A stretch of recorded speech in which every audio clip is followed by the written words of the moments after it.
भूतिया हवेली का राज। गांव के बाहर एक पुरानी हवेली थी जिसके बारे में कहा जाता था कि वहां भूतों का साया है। लोग दिन में भी उस हवेली के पास जाने से डरते थे। एक दिन अजय और उसके दोस्त रोहन ने साहस दिखाने का फैसला किया और रात में उस हवेली में जाने का तय किया। आधी रात को दोनों ने टॉर्च और एक मोबाइल कैमरा लेकर हवेली की ओर रुख किया। हवेली तक पहुंचने के लिए एक सुनसान रास्ता पार करना पड़ा। रास्ते में जंगली जानवरों की आवाजें और ठंडी हवा ने माहौल को और डरावना बना दिया।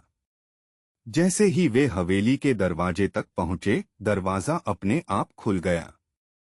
दोनों के पैर थरथराने लगे, लेकिन उन्होंने खुद को संभाला और अंदर कदम रखा।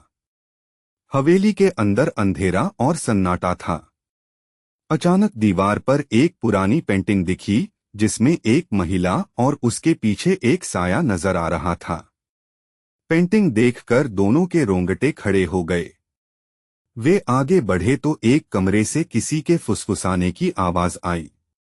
रोहन ने डरते हुए दरवाजा खोला।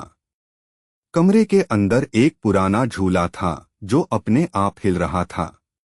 झूले के पास एक पुरानी डायरी पड़ी थी।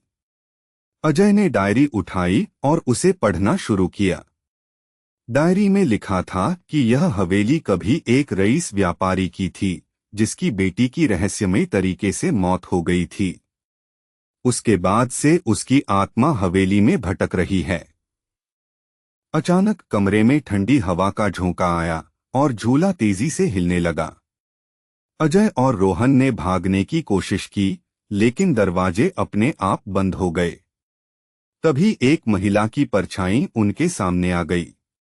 वह चिल्लाई, मुझे इंसाफ चाहिए। डर से दोनों चीखने लगे, लेकिन फिर वह परछाई गायब हो गई और दरवाजे खुल गए। दोनों ने किसी तरह वहां से भागकर जान बचाई। गांव पहुंचने पर उन्होंने पुलिस को सूचना दी। बाद में पता चला कि व्यापारी की बेटी की हत्या उसके ही नौकरों ने की थी। स्टोरी अच्छी लगी तो लाइक करें और सब्सक्राइब करना ना भूलें।